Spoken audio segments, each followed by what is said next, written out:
Olá, todo mundo. Estamos aqui para a nossa 24ª aula do curso de Física Matemática Avançada. Estamos estudando transformadas de Fourier, mas hoje, em particular, nós vamos discutir a importantíssima propriedade de convolução, a construção de convolução. Tá? É um tipo de relação integral que é muito útil em diversos contextos, tem algumas interpretações interessantes, e em particular nós vamos usá-la hoje para começarmos a resolver certas equações diferenciais ordinárias, EDOs, e equações diferenciais parciais, tá bom? Então vamos lá, direto ao ponto. O que é a convolução de duas funções? Tá? Eu vou começar aqui de uma forma informal, tá? Eu não vou estabelecer condições em contraste com a aula passada. Serei bem informal hoje.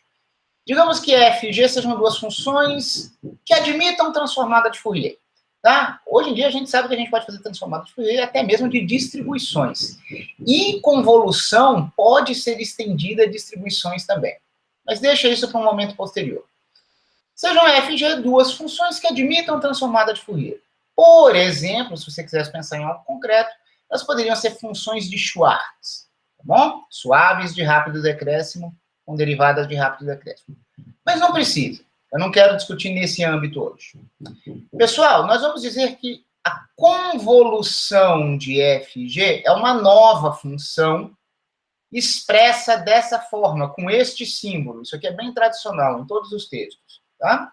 E ela é definida assim, pessoal. Olha lá. Eu tenho uma nova função, convolução de F com G.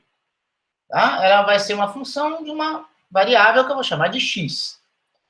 No caso de Fourier, e com a convenção que eu adotei para a gente aqui no curso, nós definimos essa convolução como tendo um fator numérico 1 sobre raiz de 2π, e aqui nós temos uma integral. Olha só, temos um índice mudo, eu poderia ter usado qualquer letra, eu usei a mais simples possível, certo? Que é psi, tá? É um índice mudo, mas notem que nós temos um parâmetro x aqui. É esse x que caracteriza a dependência da nossa convolução. Então, eu pego as duas funções, f e g, e construo dessa forma. Eu integro em todo o domínio possível, tive esse fator numérico. Repito, esse fator numérico é porque nós estamos falando de transformada de Fourier e com a convenção que eu adotei. Qual o significado disso? Notem, pessoal, que a soma desses dois argumentos é constante, sempre igual a x, à medida que a gente varia esse parâmetro livre, esse índice mudo, ok? Então, aqui eu faço algumas observações pontuadas, certo? O conceito de convolução ele se estende a outras transformadas. Existe convolução com somas discretas, com transformada de Laplace e até mesmo para distribuições, tá? Aí, exatamente como você define, pode variar. A transformada de Laplace não admite integração em toda a reta real. Isso teria que ser adaptado, tá bom? Então, eu destaco aqui que o domínio de integração, ou até mesmo de uma soma discreta, quando você tem convolução de objetos discretos, mudaria. O fator 1 sobre raiz de 2π seria desnecessário em outras convenções, mesmo no mundo de Fourier. Isso é dependente da minha convenção. Como eu sempre digo para vocês, algumas das minhas fórmulas ficam mais simples com a minha convenção, outras ficam mais complicadas. Infelizmente, eu preciso desse 1 sobre raiz de 2π na minha convenção. Não afeta resultados, vocês vão ver isso mais tarde. Ó, pessoal, essa convolução nem sempre existe, tá? Nem sempre eu consigo montar uma convolução a partir de duas funções dadas. Por exemplo, só para vocês olharem para a cara dela de novo, digamos que eu colocasse aqui um x negativo e eu tivesse funções que não fossem definidas para argumentos negativos. Tá? Tudo bem, funções que a gente vai integrar em Fourier são definidas em toda a reta real.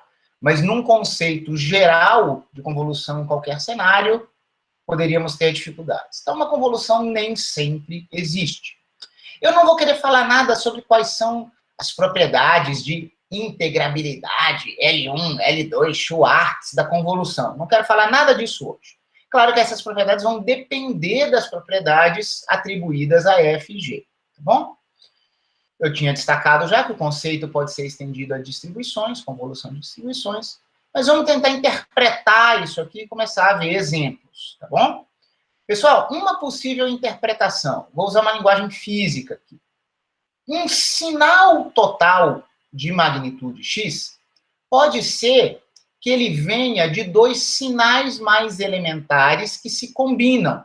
Então, digamos que nós tenhamos parcelas de magnitudes xi e x menos xi. São duas parcelas que, de alguma forma, se acrescentam. Por exemplo, iluminação numa fenda dupla, indo para um anteparo, a amplitude do sinal luminoso em cada ponto do meu anteparo vai ser soma das amplitudes da luz proveniente das duas fendas, por exemplo. Tá? Então, eu poderia estar preocupado com a magnitude total x e ela ser uma superposição de várias contribuições. Tá? Só que podia ser que cada uma dessas parcelas não tivesse um valor constante, podia ser que fosse variável. Eu quero ver, para um sinal de magnitude bem estabelecida, no caso x, eu deveria superpor, somar todas as possíveis contribuições das duas parcelas que somam x. Soma é uma integral. Então, aquela minha integral de f de xi, g de x menos xi, sempre a soma da x, eu somo em todas essas contribuições. Certo? Então, não à toa é uma propriedade que tem a ver com ótica. Transformada de Fourier é muito importante em ótica e tem vários problemas de difração, interferência, que admitem tratamentos matemáticos com convoluções. Uma outra interpretação, e essa aqui, pessoal, é muito importante para experimentais, embora esse curso aqui seja majoritariamente alvo de teóricos, né? Pessoal, quando a gente vai medir uma grandeza física, algum sinal, esse sinal necessariamente é filtrado pelo aparato experimental. Tem vários tipos de curvas que a gente vai fazer num cenário experimental em que há características do aparelho. Você espera que o aparelho ali revele um sinal físico que independe do aparelho, que seja uma propriedade da natureza. Só que você tem que fazer calibrações, tem aspectos do seu instrumento que são pertinentes. Com licença, só um segundo, eu esqueci de desligar meu celular.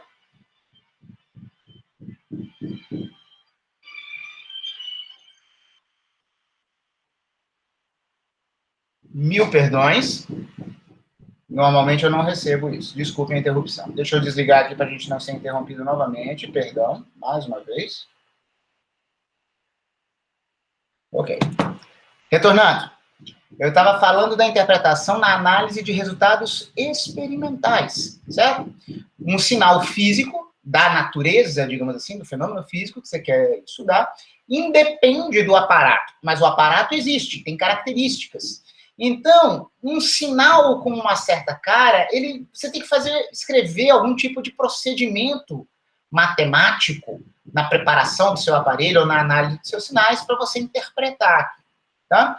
Então, um sinal físico ele é filtrado pelo aparato experimental. Então, a gente vai poder dizer, no sentido bem prático, que uma das suas funções f e g é o seu sinal físico, e a outra seria um tipo de modulação, em algum sentido, exercida pelo aparato experimental, modificando o seu sinal físico para dar o resultado que você vai interpretar, que você vai ver diretamente. Tá? Vamos tentar dar um exemplo para essa segunda interpretação ficar mais clara. É um exemplo idealizado, certo? Muito simples, mas vamos lá. Imagina que a gente tem uma função aqui, pessoal, que é uma janela, como se fosse uma janela de observação.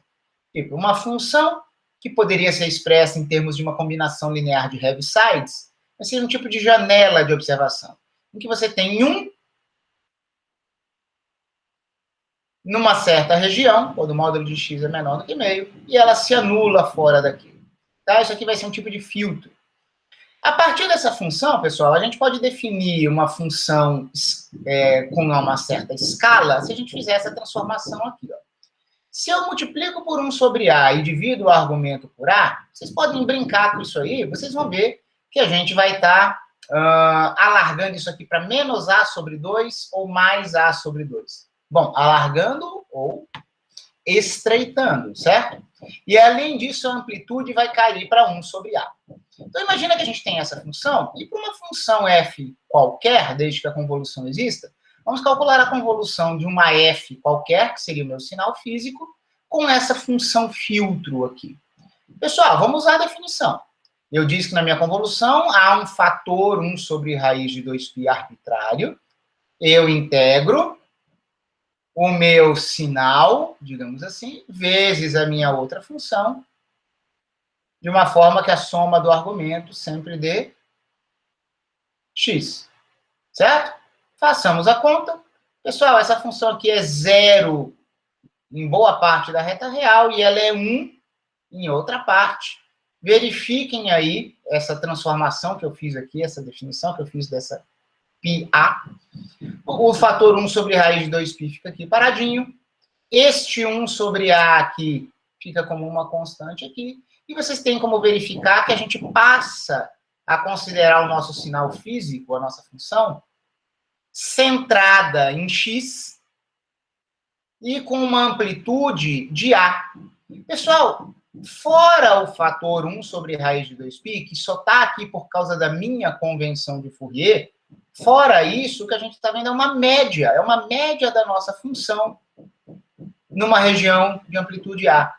Na minha linguagem experimental, eu estaria querendo fazer uma medida de uma grandeza física f, mas o meu aparelho físico tem resolução A. Então não adianta eu tentar buscar detalhes mais finos da minha grandeza física, mais finos do que A, porque eu não tenho resolução experimental para isso. Numa régua usual escolar, o A aqui é 1 milímetro. Não adianta eu tentar fazer medidas menores do que 1 milímetro. Tudo que eu posso fazer é enxergar detalhes maiores do que a minha escala de resolução e assumir que eu sou cego para detalhes muito finos. Bom? Então, esse aqui é um exemplo simples em que a gente estaria dando o mesmo peso para toda e qualquer observação dentro da nossa resolução experimental. Bom? E a gente poderia trabalhar de outra forma, não falando necessariamente em resolução, mas eu poderia ter aqui uma gaussiana, uma janela gaussiana, de modo que eu poderia dar um peso maior para as observações mais centrais, ou uma lorentziana, como uma linha espectral física, certo? Que estariam substituindo esse meu filtro simples, essa minha janela πa. Bom? Então, essa é a interpretação que eu quis dizer, em que F e G teriam status conceituais diferentes. Um seria um sinal físico, e o outro representaria a natureza do seu aparelho, e a convolução daria o seu sinal total. Ok. Por que isso é importante? Pessoal, isso é importante por causa do teorema de convolução. Alguns textos usam o termo alemão Faltung. Faltung quer dizer convolução. The Faltung Theorem. Certo? Pessoal, a minha convolução é uma função de x, não é? Claro, eu não falei nada sobre condições, mas imaginemos que ela exista e admita a transformada de Fourier. Pessoal, a partir do momento que a gente pode calcular Fourier, até mesmo de distribuições temperadas, como a gente já viu, tudo que aparecer na frente de vocês admite Fourier em algum sentido, tá bom? Então, admite Fourier. Quem será a transformada de Fourier da convolução de f e g? Será uma função de k. Uma outra notação é, eu uso o tio, não é isso?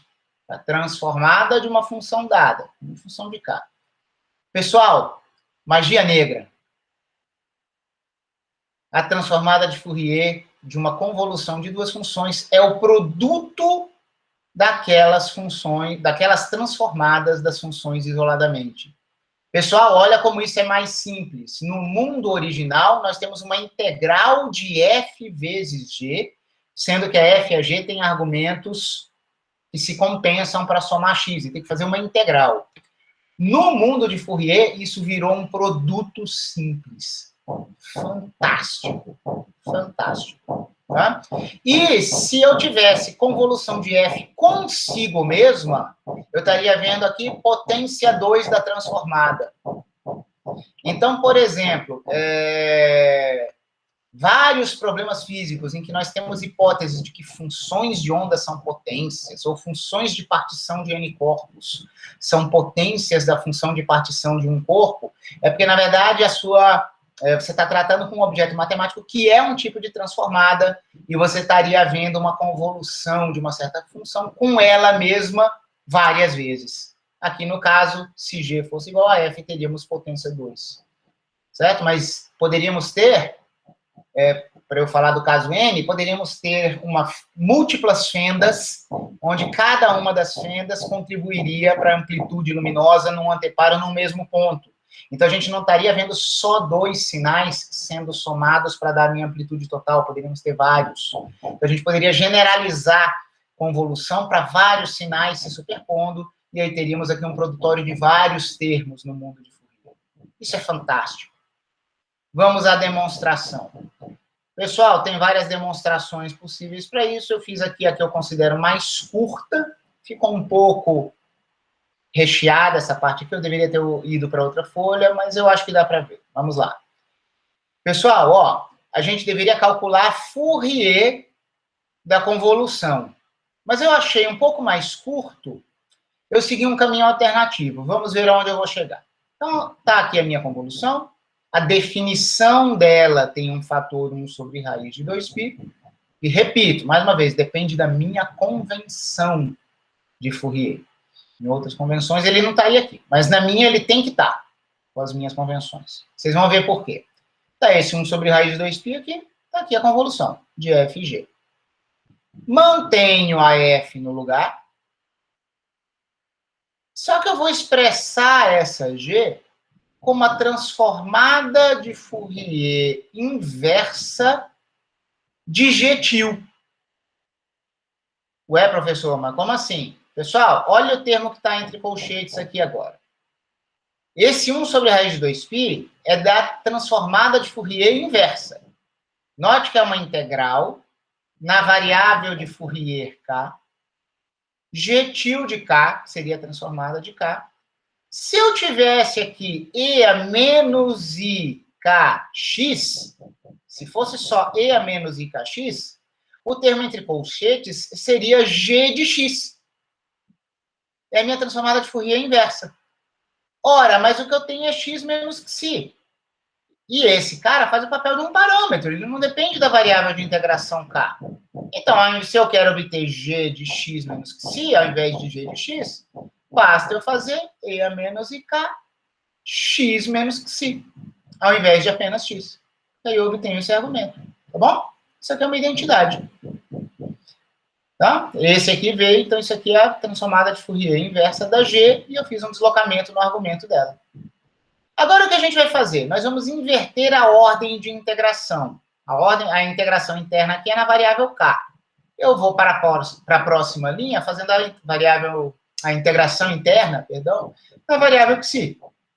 Então, deixa k aqui fora, G til de k. Eu quebro essa exponencial no produto de duas, e a menos ikx fica aqui, certo? E aqui dentro eu faço a integral em xi. Integral da f de xi e a mais ikxi. Ué, mas espera aí, eu sei o que é esse termo aqui, agora que eu inverti a ordem de integração. Isso é definição da minha transformada de Fourier da f. Notem o sinal mais na minha convenção, né? Essa é a transformada de Fourier direta, e não a inversa, em contraste com o outro caso. Eu inverti a G e agora eu faço a direta da F. Então, olha só, esse termo entre colchetes, todos eles simplesmente F tilde K. Então, o que nós temos é 1 sobre raiz de 2π, integral, do produto F tilde K, G tilde K, as transformadas. A G já estava aqui, a F veio desse cara. E a menos IKX da K. Ora, mas peraí, aqui eu estou reconhecendo a transformada de Fourier inversa novamente. 1 sobre raiz de 2π, uma função de K, núcleo de integração da inversão de Fourier, na minha convenção, e a menos IKX dk. Ora, por definição, isso aqui é a inversão de Fourier do produto de f til por g til. É uma certa função de k. Pessoal, minha demonstração está encerrada, porque se eu pegar a extremidade esquerda dessa minha sequência de igualdades e a extremidade direita, eu aplico a transformada de Fourier lá na extremidade esquerda, terei a transformada da convolução. E aqui, se eu aplicar Fourier, temos uma operação inversa, eu vou estar vendo pura e simplesmente o produto das transformadas. Era isso que eu queria mostrar. Fourier da convolução. No mundo de Fourier, temos um produto simples. Aquela integral de convolução some. Ok? Então, qual é a mensagem que eu destaquei aqui em canetinha colorida? Isso aqui fica muito importante, muito na nossa cara. No espaço de Fourier, expressões que são produto de duas transformadas conhecidas, como a nossa F-til e a G-til, elas poderão ser invertidas por convolução. A gente vai poder aplicar a inversão de Fourier e dizer que o resultado da inversão de um produto de funções conhecidas será a nossa convolução. Precisamos ver isso na prática, certo? Mas é assim que a gente vai resolver algumas EDOs e EDPs. Pessoal, antes de mais nada, eu devia ter falado isso antes? Talvez, mas fica óbvio agora que o produto de convolução é comutativo. Não há uma ordem estabelecida aqui. Ou seja, deixa eu voltar para a definição da convolução. Desculpem, aqui vai bem. Eu poderia ter o x menos xi aqui, pessoal, e xi aqui. Na verdade, se você mudar a variável, chamar o x menos xi de u, você vai ver que o que vai aparecer aqui vai ser x menos u. Você vai ter um du, teria um sinal negativo, você chega nos mesmos limites de integração. Então, isso aqui é absolutamente simétrico. O x menos xi poderia estar aqui e o xi poderia estar aqui. E isso é óbvio pelo resultado do teorema de convolução. Porque esse produto é o produto usual de duas funções. Certo? E claramente ele é comutativo. Tá? Então, a gente seria obrigado a reconhecer a comutatividade da convolução de uma forma indireta, via Fourier. Tá bom? Uma mudança de variável é mais simples. Pode estar parecendo muito abstrato para muitos de vocês. Espero que vocês não estejam ouvindo a reforma aqui do vizinho, que está tendo um monte de martelado, pessoal. Desculpem. Foge ao meu controle. Vamos começar a exemplificar o uso da convolução para a gente começar a resolver nossas primeiras equações diferenciais, tá bom? Então, essa sessão aqui, aplicações a EDOs e EDPs, será uma sessão longa e sem uma teoria explicitamente, vai estar baseada em exemplos. Pessoal, digamos que nós tenhamos a equação diferencial segunda derivada ordinária de uma função u menos u igual a um termo não homogêneo f de x. Pessoal, essa equação diferencial tem solução única? Vocês devem se lembrar que nós temos solução única, existe uma única solução, quando nós temos problemas de valor inicial. Normalmente a gente está pensando em vários problemas de dinâmica física no tempo, e nós estabelecemos condições no instante t igual a zero. Pessoal, aqui é um pouco diferente. Eu não estou colocando condições de contorno e nem iniciais. Eu vou imaginar que o meu domínio é toda a reta real. Pessoal, a solução que a gente vai achar aqui poderá ser interpretada, na verdade, como uma solução particular, quando, num problema de valor inicial, nós procuramos a solução homogênea e vamos somá-la a uma solução particular para termos nossa solução total. Vamos ver. Pessoal, olha só o que a gente vai fazer. Um procedimento aqui que eu vou fazer nas primeiras vezes, mas posteriormente eu vou até omitir. Isso é uma função, e isso também. Aplique a transformada de Fourier dos dois lados.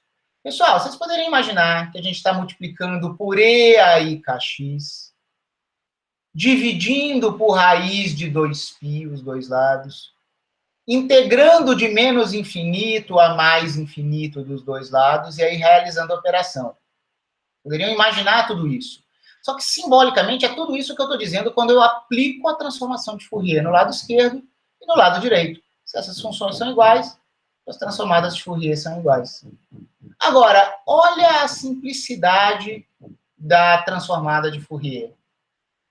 Transformada de Fourier da derivada segunda de uma função, derivada segunda, nós vimos na aula passada que ela é a transformada da função original vezes o fator menos ik ao quadrado.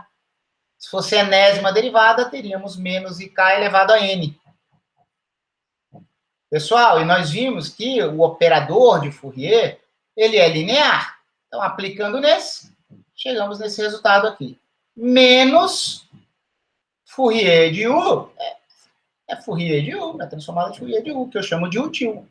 E isso será igual a F-til, porque eu transformei o meu termo não homogêneo. Isolemos a transformada de U, que é o que nós desejamos obter, e ela será expressa como menos, tem um menos global, 1 mais k ao quadrado no denominador desse lado direito, com F-til aqui. Pessoal, o til é o til de K. F-til é F-til de K. Nós estamos aqui com uma equação, agora com uma expressão, na variável de Fourier, K. Tá bom? Olha só que coisa simples. A gente não gostaria de determinar o U aqui no nosso mundo original? No mundo de Fourier, nós determinamos quem é U em termos de F. Porque a derivada no mundo de Fourier vira multiplicação por fatores bem conhecidos. Tá? Pessoal, eu não disse qual é o termo não homogêneo. É porque nós vamos resolver essa equação diferencial para qualquer termo não homogêneo que admita a transformada de Fourier. Isso é bem amplo, nem que a gente tenha que interpretar F como uma distribuição. A gente vai ver que a nossa solução será válida até mesmo se isso aqui fosse uma delta de Dirac. Certo? Que lembra funções de Green, para quem já viu isso. A gente vai estudar isso depois, tá? Tá bom, então agora eu preciso inverter isso aqui. E eu tinha acabado de falar na sessão anterior de convolução, não é? Pessoal, a gente tem que passar a ter um repertório de exemplos básicos. Quando a gente olha esse 1 sobre 1 mais k ao quadrado, tem que tocar um sininho ali na nossa cabeça, e a gente deveria se lembrar que a gente viu algo parecido. Ó, nas aulas 19 e 20, hoje nós já estamos na aula 24, certo? Mas nas aulas 19 e 20, nós calculamos a transformada de Fourier de uma função que eu chamei de bi-exponencial, ou exponencial bilateral, certo? Que era essa aqui. E nós tínhamos chegado a esse resultado, ó. 1 sobre raiz de 2π, pela minha convenção, e tinha aparecido 2a sobre a quadrado mais k ao quadrado. Estava em termos de ômega lá, tá? Mas é a mesma coisa. Porque lá eu tinha feito uma função de t. O resultado é esse. Pessoal, olhem para a estrutura disso aqui e reconheçam isso, por favor. Então, olha só as adaptações que eu fiz. Eu vou fazer a igual a 1, porque eu quero ter 1 ao quadrado mais k ao quadrado aqui. A igual a 1. Só que tem um 2 sobre raiz de 2π diferente disso. Tá bom. Por linearidade, eu vou fazer raiz de 2π sobre 2 vezes exponencial de menos módulo de x. Lembrem-se que eu fiz a igual a 1. Então, eu sei que a transformada de Fourier dessa função é 1 sobre 1 mais k ao quadrado. E é isso aqui. Que está fazendo o produto com a transformada de uma função que, para mim, é arbitrária. Certo? Ora, vou chamar essa função aqui de g de x. O nome que eu quero dar. Então, eu estou vendo que, na verdade, a minha transformada de Fourier da função desconhecida U, que eu quero descobrir, ela será menos g til de k, a transformada de Fourier dessa função g de x, tá aqui, vezes f til. Ora, formato de convolução. Pessoal, esse menos aqui não é nada, tá? Na linearidade, ele é só uma constante multiplicativa. Então, eu sei, pelo teorema de convolução, que U de x será quem? Vamos à definição da minha convolução. Eu tenho que ter um fator 1 sobre raiz de 2π. Tá ele aqui. Integral da primeira função f de x, vezes a segunda função, que eu posso ter chamado de menos, né? Ó, menos g til, então vai ser menos g de x menos xi, com o argumento conservado. O teorema de convolução faz com que eu saiba isso, eu consigo inverter a U. Vamos escrever o que nós temos? Quem é minha G, pessoal? A minha G tem um fator raiz de 2π intrínseco a ela, que irá se cancelar com esse 1 sobre raiz de 2π. Temos esse sinal menos aqui e temos esse 2. Isso vai virar menos meio, gente, aqui fora. Vamos deixar apenas o que não é constante dentro da integral. Nosso f de xi aqui permanece, e agora nós devemos pegar a nossa função g com o argumento x menos xi. Ora, eu já tirei as constantes, exponencial de menos módulo de x irá para exponencial de menos módulo de quem? X menos xi. Ok? Pessoal, esse é um resultado tão bom quanto é possível nós sonharmos sem nós sabermos quem é f. Mas isso é considerado a solução do problema. Notem que não depende de nenhuma constante arbitrária. Essa não é a solução mais geral possível do problema dado.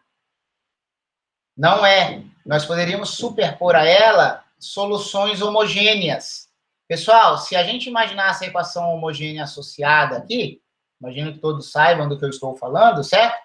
Nós teríamos exponenciais positivas e negativas, e a mais x e e a menos x, como duas soluções básicas. Ou cosseno hiperbólico de x e seno hiperbólico de x.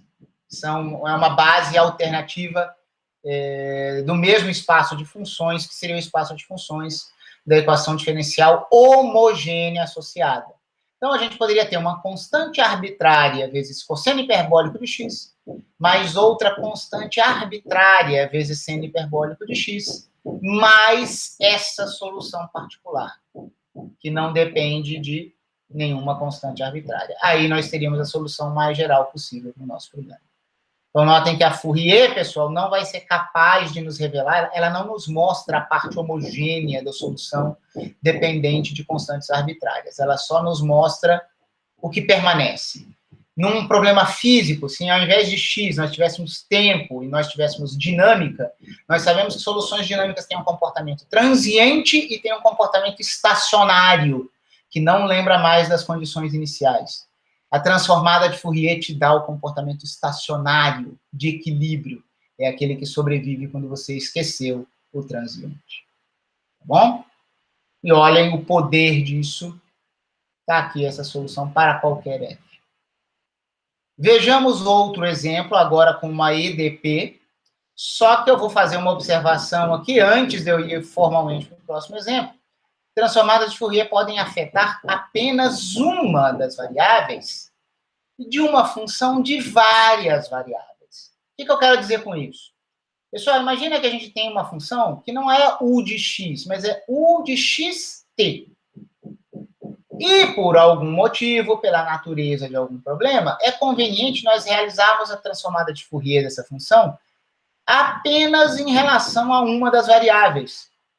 No caso, nós podemos passar a interpretar t como um parâmetro fixado dessa função, e ela seria vista como uma função apenas de x, embora parametrizada por t. Então, a gente calcularia aqui a transformada de Fourier dessa função do nosso jeito usual, nossa convenção, e aí kx. Notem que o resultado vai depender de k, a variável de Fourier, só que também vai depender de t.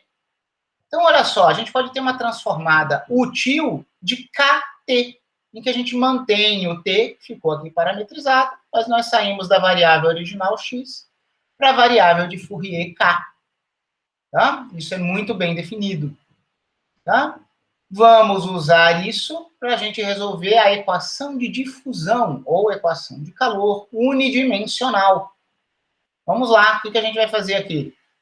Pessoal, a equação de difusão, ou de calor, ela essencialmente nos diz que a derivada parcial de uma concentração de um soluto, ou de uma temperatura numa barra, aqui no caso unidimensional, tem a sua derivada parcial no tempo, sendo essencialmente proporcional ao seu Laplaciano.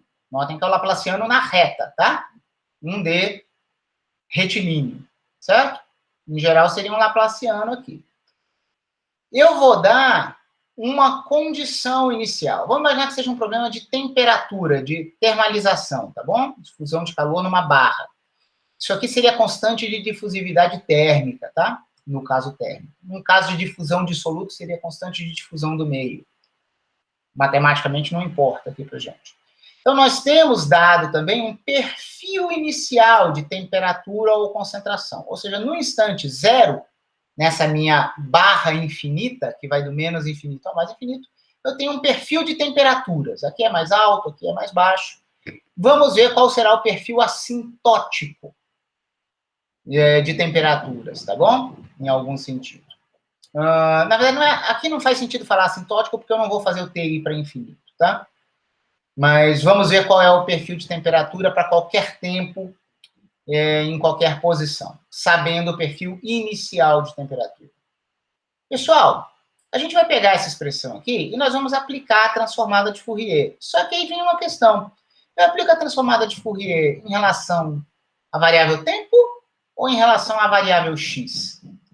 Se você fizesse em relação à variável tempo, você não ia conseguir lidar com esse perfil inicial de temperaturas que depende de x, tá bom? Você não ia evoluir para lugar nenhum. Matematicamente seria possível, mas não seria produtivo nesse problema.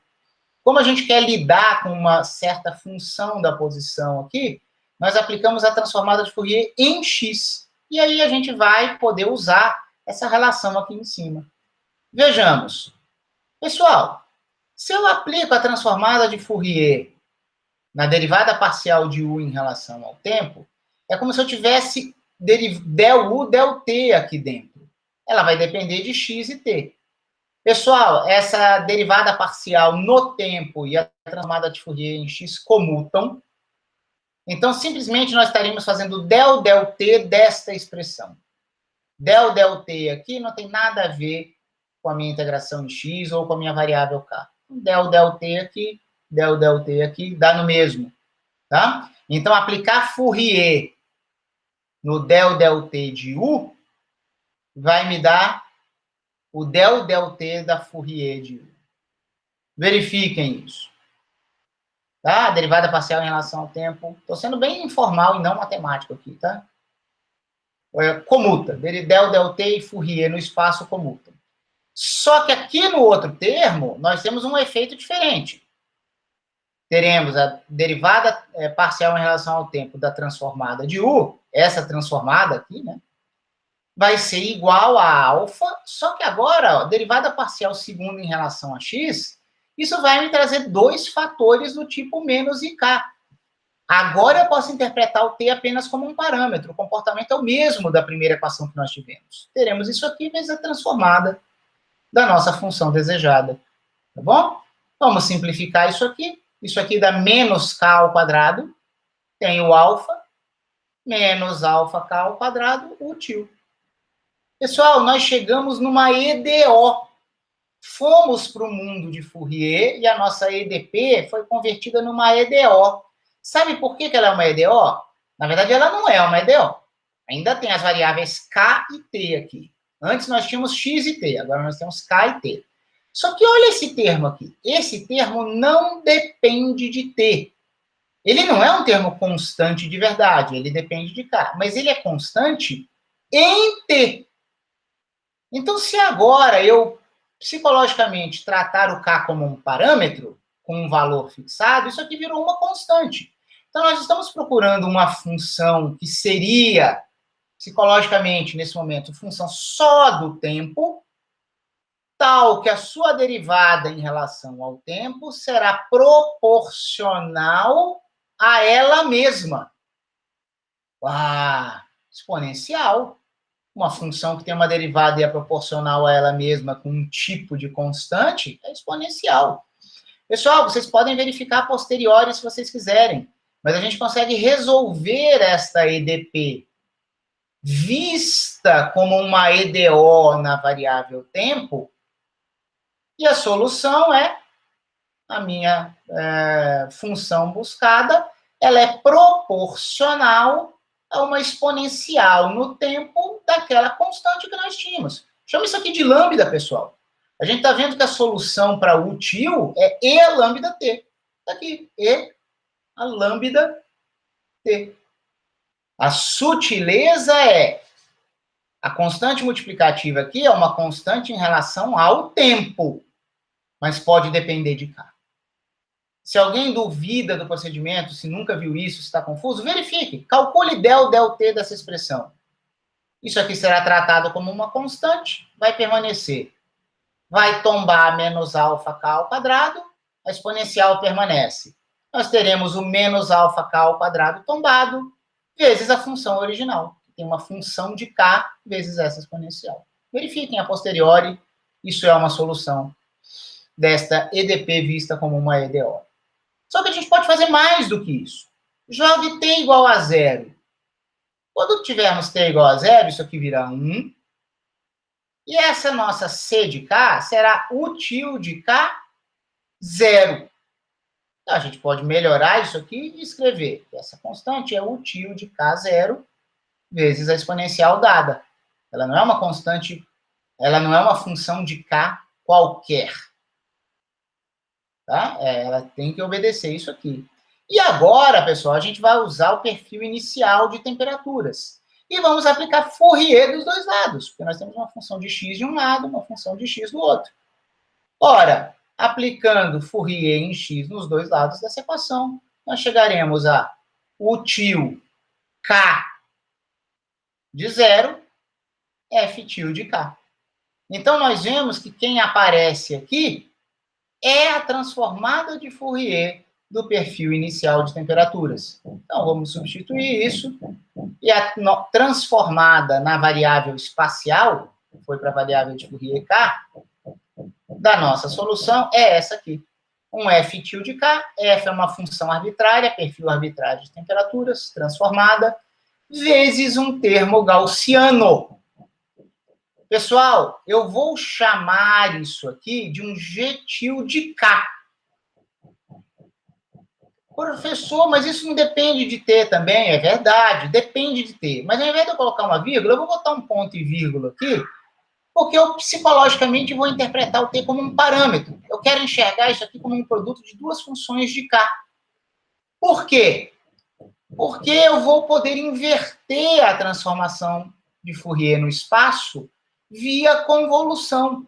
Eu vou interpretar isso aqui como um produto de uma f til por uma g til e a convolução vai me salvar mais uma vez. Será que nós sabemos quem é a g que teria como transformada de Fourier uma gaussiana? Sabemos, porque isso foi um exemplo que nós vimos também. Eu esqueci de apontar aqui a aula, mas foi a mesma aula em que nós vimos a exponencial bilateral, foram as aulas 19 e 20. Nós vimos lá que a Fourier de uma gaussiana desse tipo é uma gaussiana com a mesma cara na minha convenção. E nós também vimos transformações de escala. Pessoal, eu preciso fazer isso aqui virar isso aqui. E eu vou usar uma daquelas nossas transformações de escala. Lembra que a gente pode fazer uma escala numa função, isso modifica a Fourier dela, para fazer com que você tenha algo a ver com uma reescala diferente da transformada de Fourier da função f original. Eu demonstrei isso aqui para vocês, a gente já trabalhou isso. Aqui, talvez seja melhor vocês pegarem papel e caneta e fazerem conta aí do lado. A gente vai poder identificar o inverso de beta, 1 sobre beta, como raiz de 2 alfa t. Se vocês fizerem isso aqui, vocês vão verificar que a gente pode, né, coloca beta aqui, modificando a função e a menos x ao quadrado sobre 2, vocês vão verificar que e a menos alfa k ao quadrado t é a transformada de Fourier de 1 sobre raiz de 2 alfa beta. Ó, tem a ver com esse beta que eu vou passar para o outro lado, tá? Tem que ajeitar aqui, tá? Verifiquem. Mas, essencialmente, o inverso de beta é raiz de 2 alfa t, e vocês vão estar vendo essa propriedade aqui, ó. Essa exponencial, que é o fator gaussiano que apareceu na solução da nossa EDP, ela é a transformada de Fourier dessa expressão, desta gaussiana aqui. Tá bom? Por que que aqui é 4 alfa t? Por causa desse 2zinho que fica aqui, tá, pessoal? Por que que a raiz sumiu? porque eu multipliquei a raiz por um x e ele é elevado ao quadrado. Então, a raiz some. Mas o x fica ao quadrado, porque ele não tinha raiz. Tá bom? Agora, aqui embaixo não tem como nada eliminar a raiz, por isso que fica a raiz aqui. Verifiquem, é algebrinha usando essas relações. Eu só estou precisando identificar quem é a função do tempo, função de x, tá? T é um parâmetro para mim. Quem é a função de x, eu vou fazer uma transformada de Fourier em x, que tem essa transformada de Fourier aqui em k. Tá bom? Eu sei quem é a g que gera esse g tio aqui. Vamos usar a convolução? Por convolução, u de xt será 1 sobre raiz de 2π, integral na variável de convolução, índice mudo, pega uma das funções no índice mudo, f de xi, que veio dessa f, que é o meu perfil inicial de temperaturas arbitrário, e a outra função, que é a g associada a essa GTIL, ela deverá estar deslocada, ela deverá ser tomada em x menos xi. Lembra que a soma tem que dar x? Então, ó, quem eu coloquei aqui dentro é g de x menos xi. É que a g, para mim, é isso. Onde eu lembrei do resultado que eu conhecia de gaussianas e fiz uma transformação de escala, porque o que eu tinha não era essa gaussiana pura. Era uma gaussiana com alguns fatores. O beta veio corrigir esses fatores. Então, eu sei que eu não tinha a transformada disso. Na verdade, eu tenho a transformada dessa gaussiana. Pela convolução, ela deve ser tomada em x menos xi. Puxando as constantes aqui para ficarem todas juntas, eu vou trazer esse 1 sobre raiz de 2π aqui para dentro. A nossa solução é 1 sobre raiz de 4π alfa t, um núcleo de convolução gaussiano vezes o nosso perfil de temperatura inicial. Isso aqui vai ser uma função de x e de t. Claro, depende do parâmetro alfa. Só que alfa é uma constante física, tá? Mas para qualquer posição e para qualquer tempo, eu saberei qual será a temperatura nessa minha barra infinita. Ok? Claro que eu dependo do meu perfil inicial de temperaturas e esse cara vai sendo modulado por uma gaussiana ao longo do tempo. Ok? Então, gaussianas aparecem de uma forma natural em problemas de calor, de fusão, e nós estamos resolvendo aqui para perfis arbitrários de temperatura. Isso é o melhor que a gente pode fazer com os dados que foram fornecidos no problema. Essa é uma solução formal do nosso problema. Veio pelo teorema de convolução. Veremos mais e mais exemplos de EDOs e EDPs nas próximas aulas, envolvendo distribuições, inclusive, e sempre o teorema de convolução será um amigão nosso. A gente precisa se familiarizar com ele. Era isso que eu tinha para falar para vocês hoje. Peço apenas que aguardem o fim da gravação.